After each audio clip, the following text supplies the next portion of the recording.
Maintenance too soon. Still got to do maintenance on the CRV.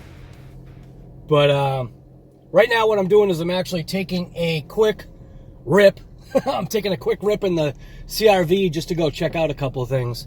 What I need to do is make sure that this camera doesn't actually fall off. Very sketchy how I have this camera.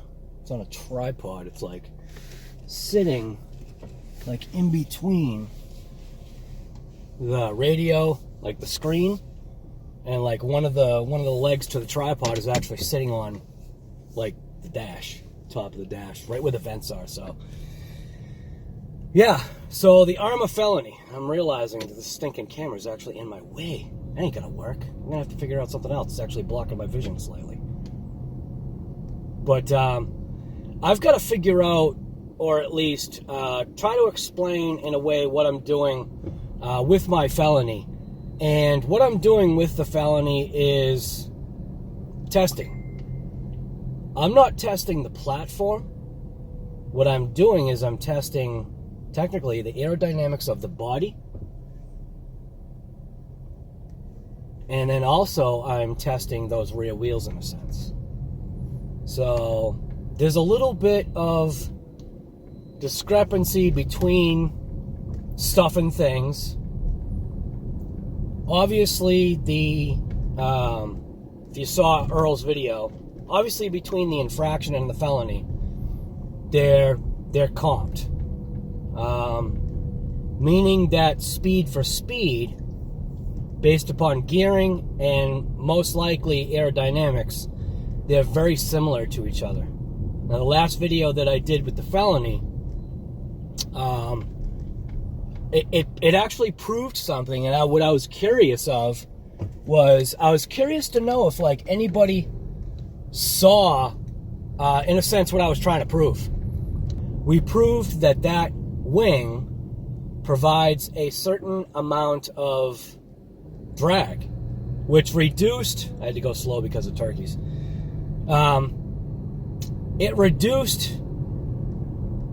It increased obviously our speed by taking that wing off, but every run that I did, I think maybe with the exception of maybe one, I can't remember, I actually have to watch my own footage because between all the videos that I've done with it, you know, you kind of get a little confused on the passes, but initially out of the box, we're at 63. Box stock, change nothing, wing on, 63 miles per hour on 6S with the stock pinion, which I believe is the 16 tooth. All that stuff kind of, it matters, but doesn't really matter. Took it out for a rip, did some drifting, did some, you know, quick runs, and very quickly realized after inspecting the car that those rear wheels and the front, but the rear wheels had a massive amount of camber in them, causing huge amounts of tire wear. Now, my tire wear, I feel like I was actually, I feel like I was surprised because, and I'm not going to look at the camera. So that's another thing. I'm not going to make eye contact right now with the camera because I'm driving. I'm just going to talk. So if you don't want to hear me talk, just shut this off. So, where was I? I don't even know where I was. All right, start over. Anyways, there was a large or a huge amount of camber, you know, both in the rear, both in the front, you know, whatever. I adjusted also the toe in the front, can't do anything about the rear. Took out the slop in the rear hubs just my way, and it worked. It's perfect.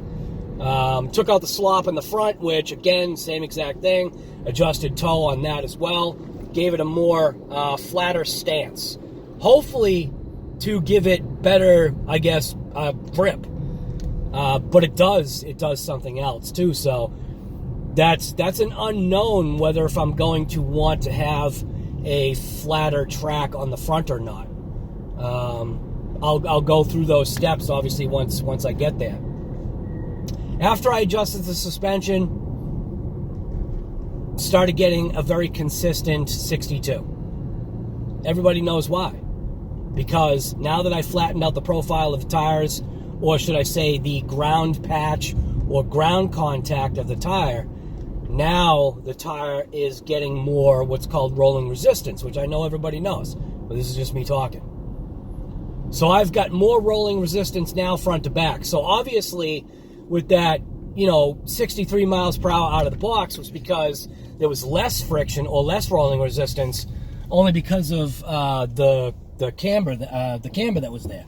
So getting rid of that camber and keep creating that flat profile, like I said, I know, just reiterating whatever I said, is this person literally turning without using a directional? Moron. So, I get distracted.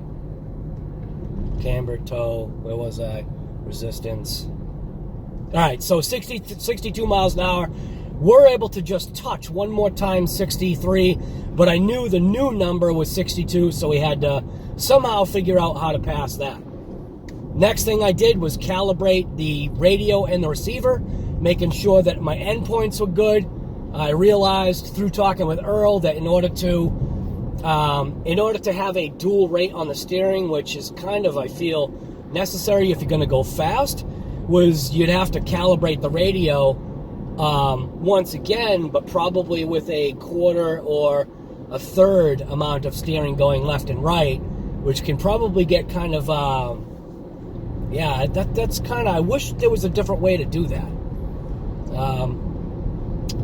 And then after calibrating the radio and receiver, went in and just, I guess, recalibrated the ESC, which I feel confident, based upon my speeds, that the calibration that was done didn't change the speed in a positive or negative effect, or have a positive or negative effect on the speed. Steering is the same. Too much steering for speed runs, but unfortunately, you've got to literally calibrate it every single time that you want to do that. So right now, actually, what I'm heading for is I'm headed towards a road, or a couple of roads. I'm trying to see if I can actually do speed runs on this particular road. Now, one of the major factors is going to be right now it's the weekend, so today is Saturday. Now, what's the road going to be like on the weekends? Obviously, down here in the Cape, these roads that I'm going to are more driven, but time-wise, can I figure out time-wise whether if there's a good time or a bad time? Is there a long enough stretch where I feel things are safe to where I can run an RC that's potentially going to go somewhere around 85 miles an hour? You know what I mean? So it's all these things that, I'm thinking in my head. So beyond that, we did take the felony. This is actually a cop right here. We did take the felony, and we were actually able to rip the car to, what was it? What do we end up having for speed? We ended up having a 63, and the way we achieved that was removing that wind resistance from the rear wing. But what I'm curious about is did anybody really notice the massive negative effect that we gained from having the rear wing removed? Because the rear wing also creates what's called downforce. So the downforce is kind of really why that wing is there, to just apply some pressure to that rear end so it gets less sketchy under higher speeds. How is that proven? Just about every single time I let off on the throttle, the car started to go into a slide. So what that shows is that while the car is under throttle, it's obviously pulling all of its weight or pushing all of its weight to the rear, providing rear traction, okay? Once we let off on that throttle, it kind of hops up that rear end, and now we almost have, it's almost as if someone is pushing on the front of the car, almost causing it to do like an endo. Now, that wasn't actually brake, from what I can remember. I think, I tried to catch it, that as soon as I let off on the throttle, I would then go ahead and want to give it brake, but we were already in a slide, so it kind of didn't matter. So what I attempted to do was while the wheels were spinning, I attempted, just like anti-lock brakes, you know, not having brakes, or if you go into a slide, you're not supposed to be touching the brakes. I tried to, like, adjust the steering, trying to, like, regain control, and I think only one of the times I was actually able to regain that control, and I mean, we're talking the car's going, what, 60-something miles an hour?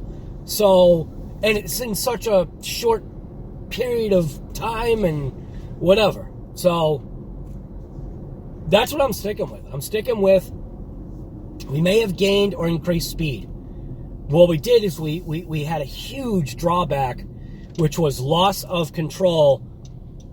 Once I pulled my finger off that trigger, massive loss of control. That rear end literally would come right around, which is something that does happen. So this road is actually a lot more heavily traveled than I had thought. So it is the weekend. Maybe if I show up here very early, I can get some good test hits. But from memory, I think that there's a good straightaway that's actually up here. And I'll switch the camera so you can see what I'm talking about. Well, maybe I can't. No, I can't switch the camera. All right. Well, we're coming up to. So here we go. The straightaway, I think, is coming up. Man, it's funny. I've driven on this road I don't know how many times, and I don't remember this massive curve. Yeah, so this road actually won't work. It may not look like there's a curve. I mean, I can't like really see, but there definitely is a curve. So what is this now in effect? $14 parking fee now in effect.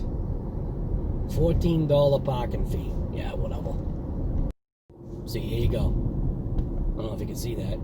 $14 parking fee now in effect. Yeah, you can keep your parking fee. Are you serious? You actually have to stop, so this kind of messes it up. Yeah, I'm not going to waste my time. Joke. Alright, well, whatever. Alright, well, I'm not going to park, but I just wanted to drive in it just to see if I could, see if that secondary straightaway that I was thinking, but I can't remember, is I think I remember it had speed bumps, I just don't remember where, and I want to see if the road would more support doing some speed rips. So apparently that's not going to work. So I'm going to basically stop the video. I'm going to go to another place and check that out and see if I can find a place that can support speed. I need to be able to find a road that can basically support that 64, because now I'm at 64. 64 on up. Now, I don't know how far on up. I do have a goal. Right now, my goal actually isn't what some people think it is. Right now, my goal is 90. And that's my goal. So, all right. RC Guy Garage out. All right, so I actually think that I may have found a spot. The only reason why I'm saying that is it's definitely giving me the distance that I need, basically to that curbing over there.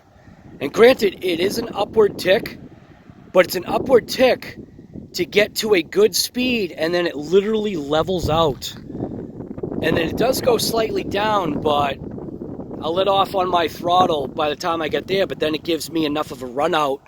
And this section of parking lot is usually pretty barren. And if I come here early enough in the morning, this actually should work out pretty mint. So this was the other spot that I was thinking. And so far, seeing how pretty much smooth this is, man, you know what? I wish I brought the Felony with me today. I mean, look at this. This even gives you straight runs. Like, literally, look at it. Gives you straight, like this track that I picked right here, straight runs.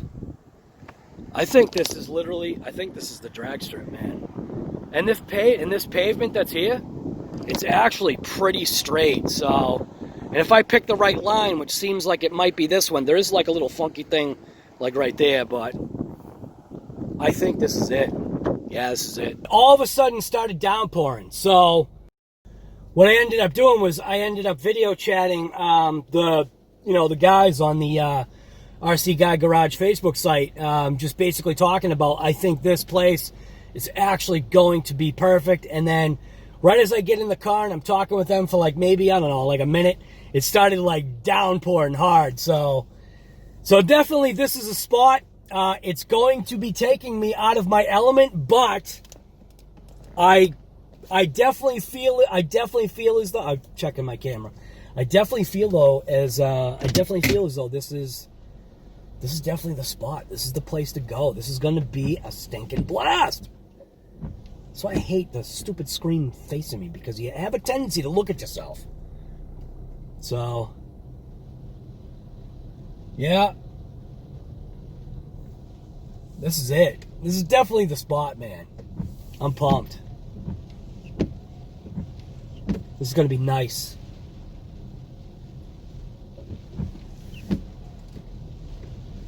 So anyways, like I said, this was just a video of me trying to find a location to rip the Felony, and not only the Felony, to also rip the Limitless. So the Limitless, I'm pretty ironed out on what motor and ESC. Well, the ESC combination is a no-brainer. We already know what ESC is going in there. The question was what motor. I have two motors in mind. One was a combo, and another one is a motor from another scenario that I picked up. So, like I always say, if you like watching these episodes from RC Guy Garage, you already know what to do. Don't forget to hit the thumbs up. Share the video if you want. Whatever. I appreciate, the comments. That's, I don't know if you've noticed, but I like responding to the comments. See, I'm not paying attention, see? I like responding to the comments, or I like reading the comments and responding because it just shows a certain amount of what they call engagement. So, yeah. No, I'm just psyched. I'm psyched that I found a spot that I can take that thing and rip it. So like I always say, get out there and rip it, because point blank, that is what you should do. And I'm out. So you should get out too. Point blank, rip it. RC Guy Garage, out. Whatever possessed this guy with the pickup truck to drive around fully loaded with his tailgate open? Like, dude, are you serious? You literally just caused an accident. You've got to be kidding me.